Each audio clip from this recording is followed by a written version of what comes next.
ये बात मशहूर है कि एडोल्फ हिटलर मेगालोमैनियक था और उसने बड़ी बड़ी बिल्डिंग्स खड़ी कर रखी थीं। नेशनल सोशलिस्ट डिक्टेटर ने ऐसी चीजें भी बनाई थीं जिनके बारे में आपने पहले कभी नहीं सुना होगा। इस वीडियो में हम आपको 8 ऐसी चीजें दिखाएंगे जो हिटलर ने बनाई थीं, इसके दौर में बनी। आप इस वीडियो में दुनिया की सबसे लंबी बिल्डिंग, अंडरग्राउंड सुपर कैनन और एक ऐसी चीज की तवक्को कर सकते हैं जिसे हम में से बहुत से लोग डेली इस्तेमाल करते हैं।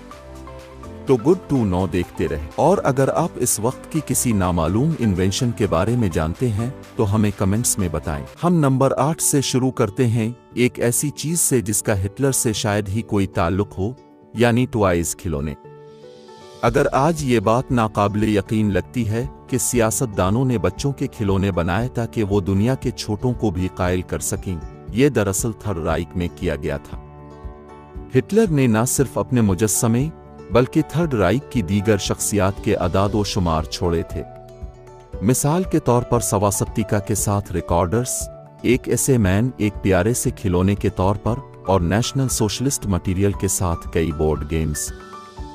ज्यूज को शहर से बाहर भगाने वाला गेम शायद इस वक्त के बनाए गए तमाम खिलौनों में सबसे ज्यादा अजीब था।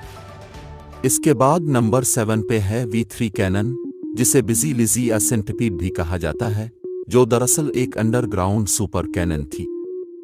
इस सुपर कैनन के लिए फ्रांस में अंडरग्राउंड सुरंगें खोदी गई थीं, जिनमें इसे रखा गया था। जदीद तरीन हाई प्रेशर सिस्टम के साथ V3 कैनन को 140 किलोग्राम वजनी प्रोजेक्टाइल को 160 किलोमीटर से ज्यादा इंग्लैंड तक फायर करने के काबिल होना चाहिए था, लेकिन खुशकिस्मती से ऐसा कभी नहीं हुआ। अगरचे कई सिस्टम बनाए गए थे, जिनमें से कुछ अब भी फ्रांस में देखे जा सकते हैं। इस पर कई टेस्ट भी किए गए। इत्तेहादी उन सुपर कैनन को तबाह करने में कामयाब हो गए, इससे पहले कि वो कोई शदीद नुकसान पहुंचा सकती। अब हम नंबर 6 पर आते हैं, दुनिया की सबसे लंबी बिल्डिंग परवरा कोलोसस पर। 1936 में शुरू होने वाली हिटलर के पास एक नाकाबिले यकीन हद तक लंबी बिल्डिंग का कम्प्लेक्स था जो डायरेक्टली समंदर पर बनाया गया था। इस बिल्डिंग में जंगी हथियारों और फौजियों को एडजस्ट नहीं करना था, बल्कि सिर्फ वकेशन करने वालों के लिए था। इस 4.5 किलोमीटर लंबी बिल्डिंग में जर्मन फैमिलीज समंदर के किनारे आराम करने जा सकती थीं और यहाँ एक ही वक्त में 20,000 अफराद को ठहराया जा सकता था। ताहम जर्मनी के पोलैंड पर हमला करने के बाद वकेशन का कोई ऑप्शन नहीं रहा और यूं 4.5 किलोमीटर लंबी बिल्डिंग कोलोसस काफी देर तक खाली खड़ी रही और यूं खस्ता हाली का शिकार हो गए। इसके पार्ट्स को भी फाड़ दिया गया। लेकिन अब दोबारा जिंदगी परवरा कोलोसस में वापस आ गई है, क्योंकि अब कुछ अरसे से सी व्यू पर हॉलिडे अपार्टमेंट्स बनाए गए हैं जो 4,000 यूरो फी मुरब्बा मीटर की कीमत पर सेल हो रहे हैं। नंबर 5 पर एक ऐसी इन्वेंशन है जिसे समझा जाता है कि अमेरिका ने बनाई थी, लेकिन असल में इसे जर्मन डिक्टेटर ने बनाया था, क्योंकि थर्ड राइक के ज़माने में मुख्तलिफ ममालिक एयरक्राफ्ट की प्रपल्शन को बेहतर बनाने के लिए रिसर्च कर रहे थे। आखिरकार जर्मनी सबसे पहले कुछ ऐसा बनाने में कामयाब हो गया जिससे आम प्रोपेलर एयरक्राफ्ट पुराने लगने लगे, यानी दुनिया का पहला ऑपरेशनल जेट प्लेन।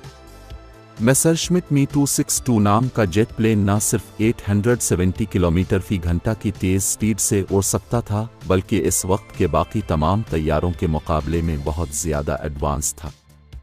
अमेरिका और सोवियत यूनियन का जेट प्लेन और उनके ब्लूप्रिंट्स पर कब्जा करने के बाद उन्होंने इस टेक्नोलॉजी को तैयार करना कंटिन्यू रखा और थोड़े ही अरसे के बाद तकरीबन प्लेन्स में नई किस्म के जेट प्रोपल्शन इस्तेमाल किए गए। इत्तेफाक से असल मेसरश्मिट मी 262 में से कुछ आज तक महफूज हैं और कुछ को दोबारा बहाल भी किया गया है ताकि वो उड़ने के काबिल हो जाए। आइए नंबर 4 के साथ कंटिन्यू करते हैं। दुनिया का पहला फंक्शनल डिजिटल कंप्यूटर 1941 में बर्लिन में बनाया गया था। कॉनराड ज़ोस ने Z3 इन्वेंट किया था, जिसका वजन 1 टन था। आज के स्टैंडर्ड के मुताबिक उसकी प्रोसेसर फ्रीक्वेंसी सिर्फ 5 हर्ट्ज थी, जो कि आज के मुकाबले में काफी कम है। इसकी मेमोरी में सिर्फ 64 वर्ड्स थे, लेकिन Z3 तमाम बेसिक अरिथमेटिक ऑपरेशन में एक्सपर्ट था। आज जो चीज़ मजाक लगती है वो तमाम मॉडर्न कंप्यूटर टेक्नोलॉजी की बुनियाद थी जिसे हम जानते हैं, और यकीनन 80 साल पहले ये एक रियल सेंसेशन थी। इत्तेफाक से 1944 की एक एयर स्ट्राइक में Z3 तबाह होने के बाद इन्वेंटर कॉनराड ज़ोस के पास कोई सबूत नहीं था कि इसने हकीकत में दुनिया का पहला असली कंप्यूटर बनाया था। यही वजह है कि उसकी कहानी आज बिलखुसूस बैरून मुल्क शायद ही मालूम हो। म्यूनिख के डोचेस म्यूजियम में अब भी इस कंप्यूटर की एक फंक्शनल कॉपी मौजूद है जिसे इन्वेंटर ने खुद 1962 में बनाया था। नंबर 3 पर थर्ड राइक का एक कंस्ट्रक्शन प्रोजेक्ट है, यानी world capital Germania. Hitler Berlin को पूरी दुनिया का कैपिटल बनाना चाहता था और इस मकसद के लिए इसने बहुत बड़ी बिल्डिंग्स की प्लानिंग की, जिनमें ग्रेट हॉल शायद सबसे ज्यादा नाकाबिले यकीन था।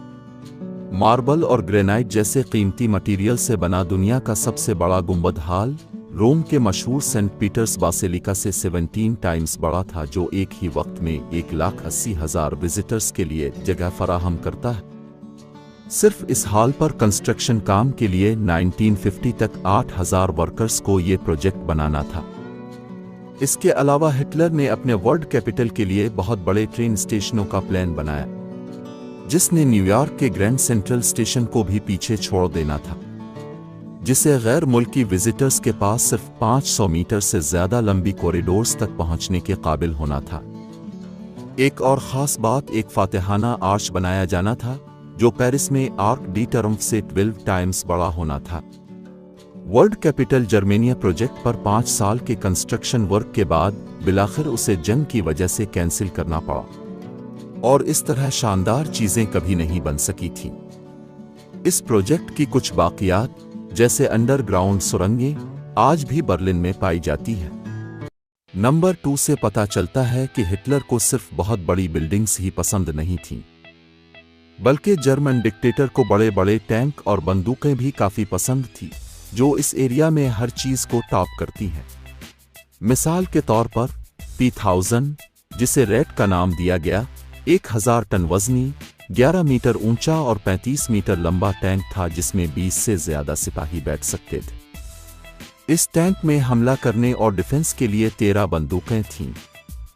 इसके मुकाबले में माउस, जो 188 टन वजन के साथ बहुत बड़ा था, लेकिन इसके सामने बहुत छोटा लगता था। चूंकि ये फाइटिंग मशीनें प्रैक्टिकल नहीं थीं, इसलिए सिर्फ चंद प्रोटोटाइप्स बनाए गए थे या सिर्फ एक ड्राफ्ट बनाया गया था। एक मॉडल जिसे हकीकत में अमली शक्ल दी वो गुस्ताव था, दुनिया की सबसे बड़ी और कम्प्लेक्स मोबाइल बंदूक जो अब तक बनाई गई थी। भारी गुस्ताव को 5 ट्रेनों के साथ ले जाना पड़ता था और कई कंस्ट्रक्शन टीमों को बंदूक के पार्ट्स जमा करने और तैयार होने तक मजीद 56 घंटे चाहिए होते थे। नंबर 1 पर एक इन्वेंशन है जिसे हम अब भी हर रोज इस्तेमाल करते हैं, लेकिन ये दरअसल पहली बार नाजी दौर में बनाई गई थी। पैडल रिफ्लेक्टर्स के बारे में बात कर रहे हैं, जिन्हें साइकिलों पर भी लगाया जाता है।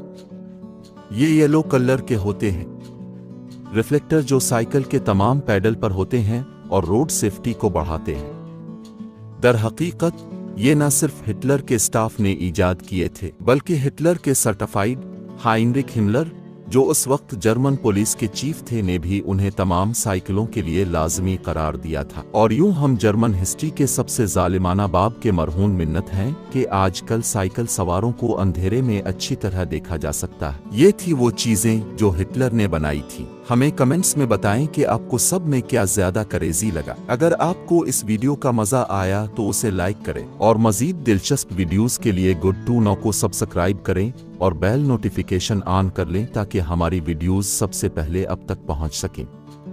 देखते रहें गुड टू नो।